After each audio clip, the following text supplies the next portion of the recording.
everybody, and welcome to Hands on Health. I am Dr. Patrick Frain. And I'm Dr. Susan Frain. Where we bring you all things health and wellness, and we have a great podcast for you today because today's podcast is laser focused on chronic pain. Certainly a topic that we are very familiar with here in the office. Absolutely. So there's a lot to cover on this, but it's some great information, and it's certainly things that you're going to be able to benefit from. So to get right into the heart of the material here, let's kind of talk about chronic pain, and let's begin with what it is, because it's a term that everybody hears a lot about. It's something that people think they know about, but maybe they don't know how it affects the broader community. So not that we want to bore you with statistics, but before we get into anything, let's kind of talk about, how does chronic pain affect us here in Midwest, United States kind of areas? Yeah, well, it's the entire nation. And you know how much I love my stats. You do. You love your stats. Yeah. Stats galore. Yeah, stats galore. The most boring Bond girl ever. That's me. Stats galore. That's me, man. Well, here you go. You want some stats? I got them for you. Here we go.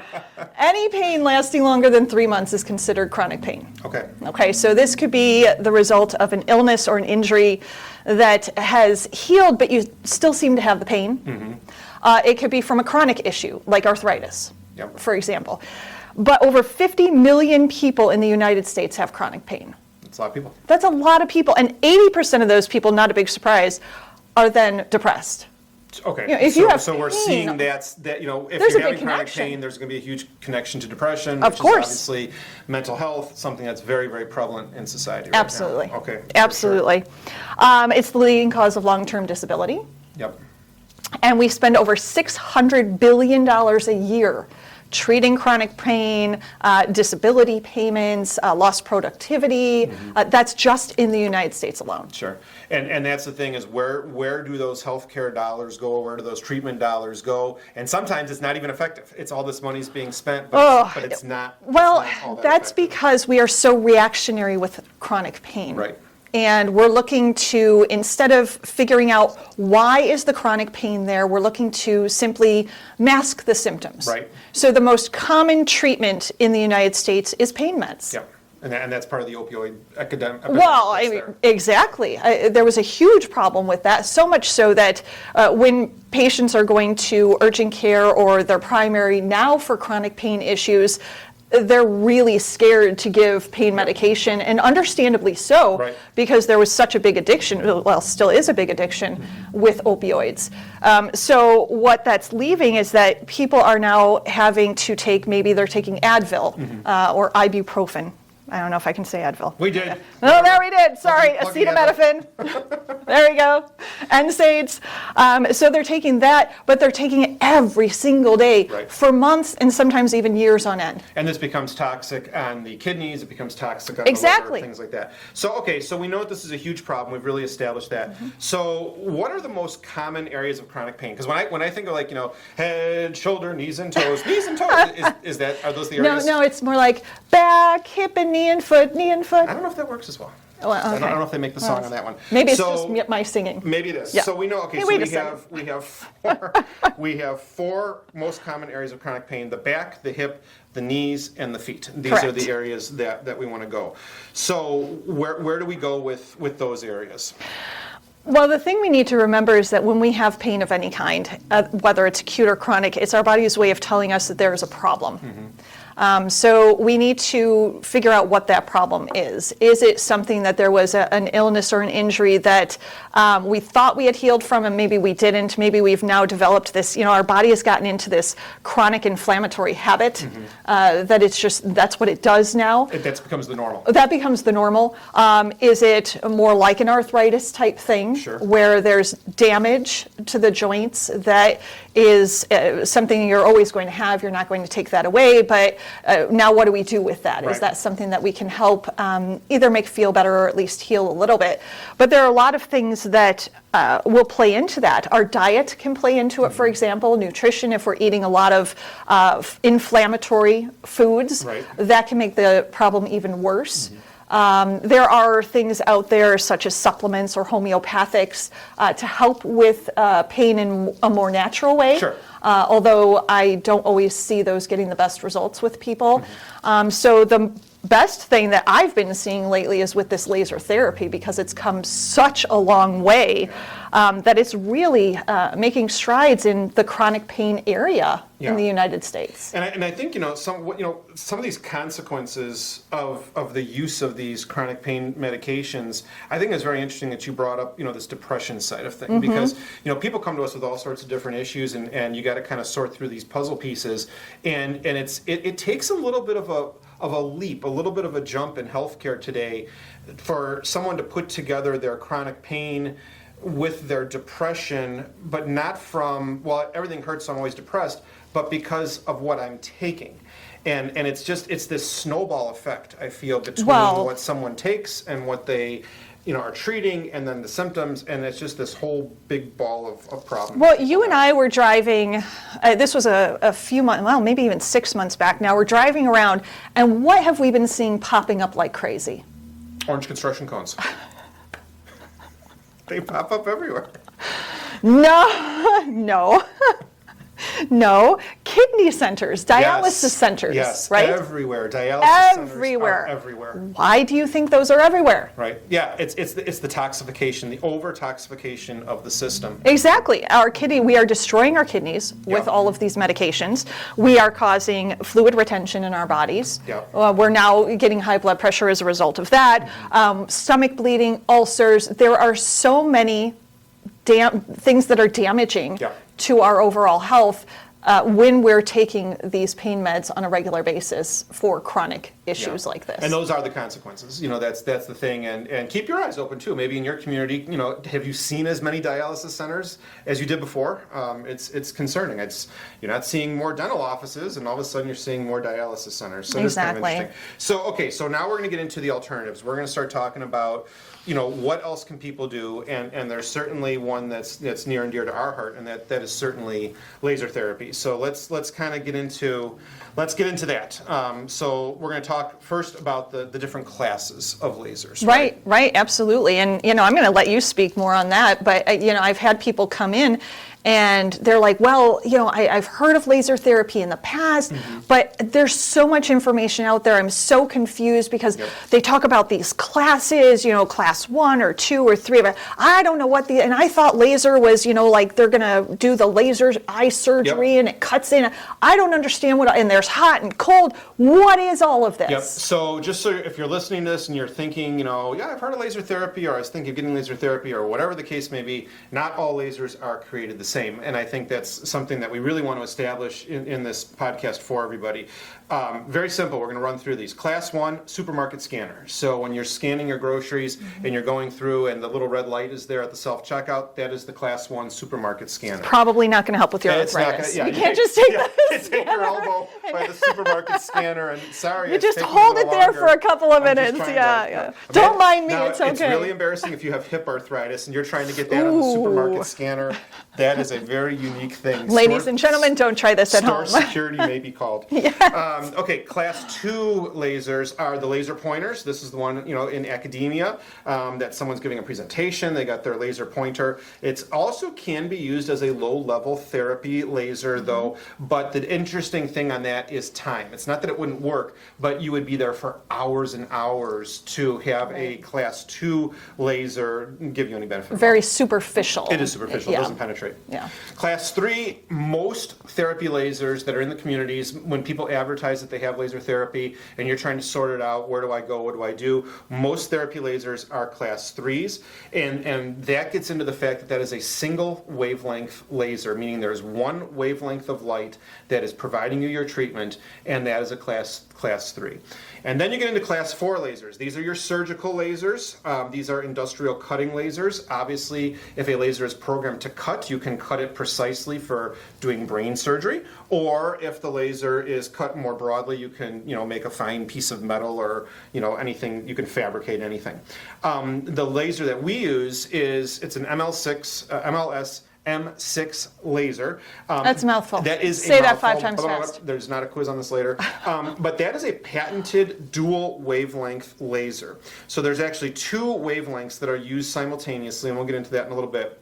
But when you use 2 wavelengths at the same time, it creates a whole different type of benefit of therapy for the patients. And that's really the biggest difference in these lasers. So it's not somebody puts up a sign and says laser therapy. You know, they could have red light therapy, they could have hot laser, they could have cold laser. And you don't need to get too hung up on all this, but what I can tell you, the take-home message is a class 4 dual wavelength laser, like the cutting edge M6 MLS laser that we use, is very different than some of the class 3s that are out there, and certainly the class 2s that some people are using as well. So what makes something then a class 4 versus a class 3? Is that like the penetration, how deep it goes, or what's correct? Okay. So the dual wavelength goes deeper. You can actually get between 2 and 5 centimeters deep into the penetration, Okay. and that makes a big difference in not only the therapy that people receive, but it also makes a big difference in the time that the person has to receive the therapy as well. So all lasers work. We have to establish that they all work, but these class 4s and these dual wavelengths, like the cutting edge model, the M6, this is able to penetrate deeper into the soft tissue. So where somewhere else you might need to go for a 45-minute session, someone that's using an M6 might be able to do that in 20 minutes or 15 minutes because it penetrates deeper. Okay, well that's So good because you're- I'm busy, so Right, I don't right. have It's time to less sit there for 45 minutes. It's more results and it's less time. So I feel like I might be jumping ahead a little bit That's fine. here, so don't kill me if I am, and maybe you're going to get to this later, but we're going to start now because I'm excited to learn. Be excited. Explain to me how this light, I'm coming in with you and I got a knee problem. What is this light actually doing? So this is a question we get all the time. Okay. What does the laser actually do? And what it does is it penetrates into the soft tissue. It opens up blood vessels. It brings healing blood supply, fresh blood supply to a damaged or an affected or an inflamed tissue. It then pushes out cellular debris or inflammatory responses. Inflammation in there, It pushes that out okay. of the cell. It brings nutrients into the cell to help that cell heal more quickly, and it actually has a neurological connection effect. Okay, now that's the layman's terms, but I thought everyone would find this interesting. This is right out of Are cutting you going to edge. get fancy here? People want more, and this is so. This is what it is. I'm going to read this. Oh boy. Laser delivers photons of energy to the cells, which activate biochemical reactions within the soft tissue, which results in oxygen production within the cells, ATP production, stimulating cellular metabolism and growth, accelerating tissue repair, releasing endorphins and enkephalins, which lead to the health benefits of inflammation reduction. Ta-da! Okay, I like the first The first one's explanation better. better. The first one's better. Holy Dissolves cow. inflammation, Oh, reduces God. edema. I feel like I was back in like chemistry Yeah. and biology and Increasing range of motion, 'cause that's what Yeah. you want, right? You don't really care about your enkephalins and no, your I just endorphins. is it going to make me feel better? Is it going to make me feel better? Yeah. Am I going to be able to move better? Am I going to be able to have range of motion? Is my swelling going to go down? Right. That's really what it does for what people want to hear. All right, well, how about let's go into hot and cold now because that's what is it? Are they safe? Are they They're all What safe. happens? They're all safe. They wouldn't if they're not safe. They're not being used. Okay. So these are all approved. Well, I don't know. Okay. Speaking of our laser, ours is FDA cleared. Okay. So our laser is made in Italy, and it was brought in here to the United States in 2012, and it does have FDA clearance. Okay. And so that's all I know, and I can only speak about that one. Yeah. There are probably other lasers that are used that maybe don't have FDA clearance. Doesn't mean that they're bad. Doesn't mean Sure. and maybe they are, and I'm not speaking for those because I don't know. Right. But I can tell you that a hot laser versus a cold laser, the cold laser is always going to be a safer alternative for people. Okay. So a hot laser has to always be in constant motion over an area. Now, some doctors do like to use these, and by the way, these are used by medical doctors, these are used by surgeons, these are used by physiotherapists, these are used by orthopedic physicians, chiropractors, and podiatrists. That's kind of the group that Sure. uses these lasers. Now, for people that want to use laser, hot laser, it does penetrate even deeper than the 5 centimeters, but you have to keep it going at a very, very rapid rate over the soft tissue. If you hold it in place, you can burn the patient. I would think so, And yeah. so that's the risk of hot laser. So the preference, at least in my opinion, is to use a cold laser. It's Safer. It's safer. It's Yeah. low-level laser therapy, LLT.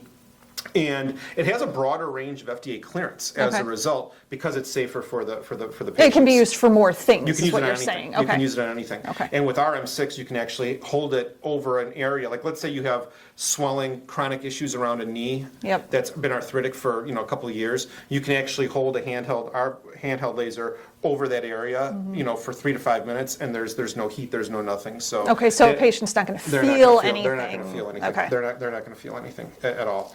And that's important too. Yeah, there's no burning, there's no pain, there's Yeah, because you nothing. hear laser, and sometimes it's like, oh my God, well, what is Right. what is going to happen? Right. Could this damage my tissue? And now there's even a bigger problem. No, and that's actually another question. I'm glad you bring that up. Is that could you have too much laser therapy? Is that an absolutely. issue? And the answer on that is really no. Obviously, you're going to use everything in moderation. You do have to have 24 hours between lasers. So if you are receiving laser therapy from someone in your community, and they haven't brought this up to you, it's very important to know that you do need 24 hours between each laser therapy session. And that's really important because it allows the tissue to get the benefit of the laser therapy, Sure. but not to do any damage. So otherwise, what you're basically doing is you're filling a 12-ounce glass, and your body has to consume, let's say the orange juice, it has to consume the 12 ounces over 24 hours. Sure. If you go and repeat that laser treatment too soon, and so whoever you're seeing that's doing laser with you says, oh, just come back, tomorrow or come back later today, you're basically pouring 12 ounces into a glass that's already full, and it's just going to be Okay. spilling over. Sure. So it becomes ineffective more than anything. Okay. And so it's not that you're going to damage the person, but you're certainly going to be very ineffective with that treatment. Sure. So you really need to have that time that's there. Next, I think where we go next is what do we see here in the practice, the health benefits? Why are people really doing this? Well, I think there's two main reasons. We see the acute people come in where they've had an injury where, for example, there's a car accident Right. and I've had a whiplash injury and I'm trying to heal up as quickly as possible because I'm in a lot of discomfort. Or we have a lot of athletes that come in and they have turf toe, or they jammed their thumb, or they've got an ankle sprain, or Right. things like that. And athletes nowadays, even the kids, they need to get back up and going as quickly as Yeah, they don't possible. want the They don't downtime. have downtime. Yeah. It's not possible. They have to keep going. But today's focus is really on that chronic Yep. pain patient. Yep. So things like the back pain, the neck pain, upper back discomfort, things like Disc injuries, chronic Exactly. disc herniations. disc herniations is huge. That's a big one. So if you have a disc herniation, or someone that has a disc herniation, this is a podcast you want to share with them because you get limited. If you have a chronic Yes. disc herniation issue, cortisone injections becomes really popular. Correct. Chronic use of NSAIDs for pain, or some of those more hydrocodone types of long-term treatments that are Which old they're not even school. really, They're not even really doing them anymore. And now people just live with this. So this becomes Yeah. an alternative for people that would have that disc herniation that's just been there forever. They're not ready to go under the knife yet, but they're looking for something else to do. This is a huge thing for chronic. Well, issues and then like that. that's even becoming another thing is that they are really, if you look at the statistics, and that I don't have, so I know Bond girl does not I have the statistics on disappointed it. you on this one. But if you look at the statistics of back surgeries or disc surgeries over the past decade, you will see that they have significantly decreased because through the years they have found that they have not had as much success as they originally thought they were going to have. So then people are kind of left with, well, now what? I Now have what? tried the steroid injections. I take the chronic pain meds.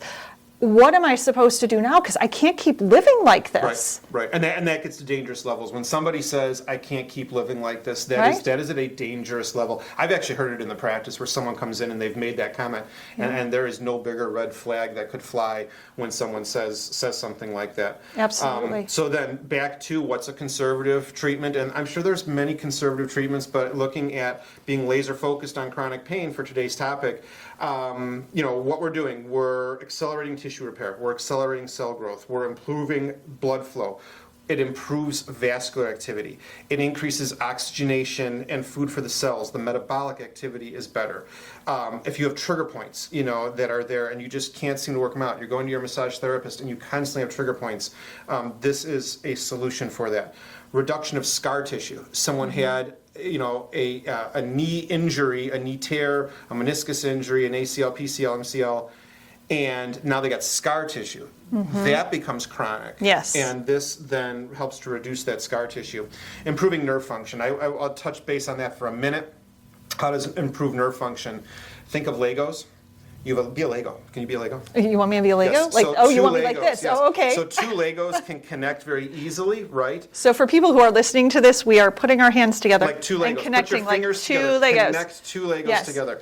Now, if we try to connect those Legos with a sheet of paper in between, That's not going to work as it's well. not going to work, right? No. Put a piece of cloth between 2 Legos, they're not going to connect. Yeah. Remove the cloth, the Legos can connect. Inflammation is like the cloth. Take it out, the dendrites can connect, and it improves nerve function. So what I'm hearing you say is that the laser isn't going in and like putting anything into the body. No. It is actually stimulating your body's own ability to heal itself, Yes. but it's speeding up that process. Yes, absolutely. Okay. Yes. That I like. That's exactly right. There is nothing being put into the body except a joule of energy. That's actually how we program the laser. The laser is completely customizable, even though there is a guide through Cutting Edge that we use, which has been extremely researched. By the way, for anyone that's wondering, the biggest research that's done on this is out of the University of Turin, Italy, and the University of Padova, Brazil. Those are the most researched international studies that have been done on this particular type of laser therapy from Brazil and Italy, which is just fascinating research on that. But it is not putting anything into the body other than a unit of energy, and that's what we can manipulate. We can manipulate the amount of joules put in, the amount of time, the wavelengths. We can change all of that science behind Sure. it for the individual patient that comes in.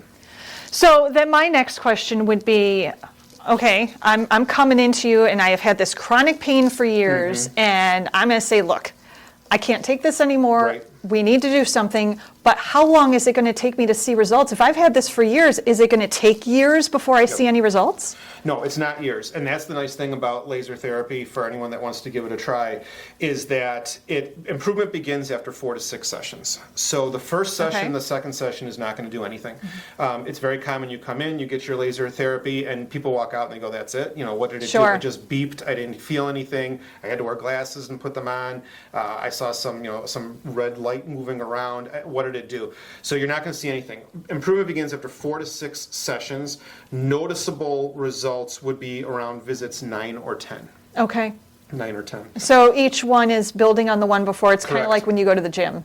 Yes, going to the gym. I like to use the example for people that live in a cold environment of like scraping ice off of a windshield. How many times do you... Look, it's supposed to be 79 degrees know, today. Do not want to talk about scraping ice off a windshield. But the first pass doesn't get a lot. The Yep. second pass gets a little more. The third Okay. pass gets a little more. And so it's just like scraping that ice off of the windshield. The more passes you make with your scraper, the more ice comes off, and eventually you're down to the glass. Okay, And that that's makes really sense. the way to do it. Typical treatments would be 10 to 12 sessions. And I Okay. think for anyone that's listening to this, I think that's a very fair amount, whether it's in our office or someone else. I think 10 to 12 sessions is a very fair amount of sessions to give this a try for someone's chronic condition. Yeah. And if it's not working by that, if you absolutely have no results whatsoever at that point, it might not be the treatment for you. Sure. It's not going to break the bank to do this with somebody for that. It's a small investment, but you gave it a try to say, look, I tried doing this, Right. and maybe that's, it's not for me. But so many patients get the results within visits 4 to 9 Right. that they do really well. Yeah, absolutely. They do really well. And the results tend to last a while from what I've seen. Yep, that's been my experience as well. I would say, easily 6 months or more with no maintenance. So if you had a chronic condition, you respond within that block of 10 sessions, and you're doing well, then Yeah, it's 6 months easily where we don't Yep. really hear the people complaining about Yeah, it. absolutely. And then the next step is to do a little maintenance on it. Mm-hmm. Do a little maintenance on it. Once a month has worked really well for a lot of our patients where they come in and it's not bothering them, but we repeat the session based on our documentation of where we had left off with them. That's how we program the laser. We repeat that at about a 1 month interval just to kind of keep the Yeah, absolutely. keep the new inflammation away. Yeah. Yep. That sounds fantastic. I love it. What about side effects? Do we have to worry about any No side known effects? side effects. No, there's no known side effects. So we don't need to Painless. worry about the kidney issues or high blood pressure Nope. or anything like that. Nope, drug-free, strong anti-inflammatory effect, timely healing of sprains and strains, fast recovery.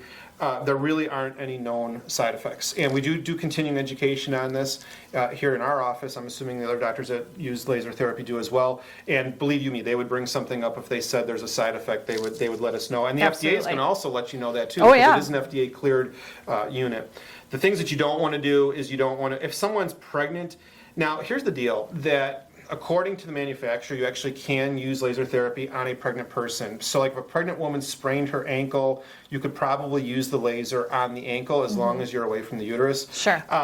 In my world, if you're pregnant, I'm probably not going to use laser on you. Just, There are other things that Yeah. can be done. right. and- It's just yeah. abundance of caution. I just get really, really cautious on pregnant people. Sure. Anticoagulants, if someone's on a high dose anticoagulant, that's a specific case to go over. Seizure disorders triggered by light, if you have something like that, that's a contraindication. You never ever use it over the eyes, which is why we wear glasses. In the end, it's really best, if you're listening to this and you're interested, it's really best to call us and to sit down with your individual health concern, and then we can figure Well, out. everybody's if gonna be a little bit right. different, It's so- fully, it's customizable to the person. and Right. that's the most important thing. Right, exactly. Yeah, that's it. I mean, it's been a lot of information, but we hope that it's something that you've really been able to take a lot away from. And remember, this, like we talked about, our Bond girl of statistics. Do we Stats Galore, signing off. Stats Galore. Do we really want to be that person that falls into her category of statistics? I don't know. I mean, do you want to toxify your liver? Do you want to toxify your kidneys? Do you want to be at one of the new dialysis centers that's opening up on every corner? This is a good, safe alternative for someone to give a try, to be laser focused on their chronic pain. Absolutely. So thank you so much for joining us today. It's been a really, really fun episode to put out for you. Please like, please share, and most importantly, when you know people that are affected by this, please email them the link to the podcast, hop them on Spotify or wherever they get their podcasts, have them listen to it, and please feel free to give us a call. We'd be more than happy to. We could do virtual consultations, we could do in-person consultations to help you with your health challenges. So for Hands-On Health, I am Dr. Patrick Frain. And I'm Dr. Susan Frain. We look forward to seeing you and serving you next week. Have a great one.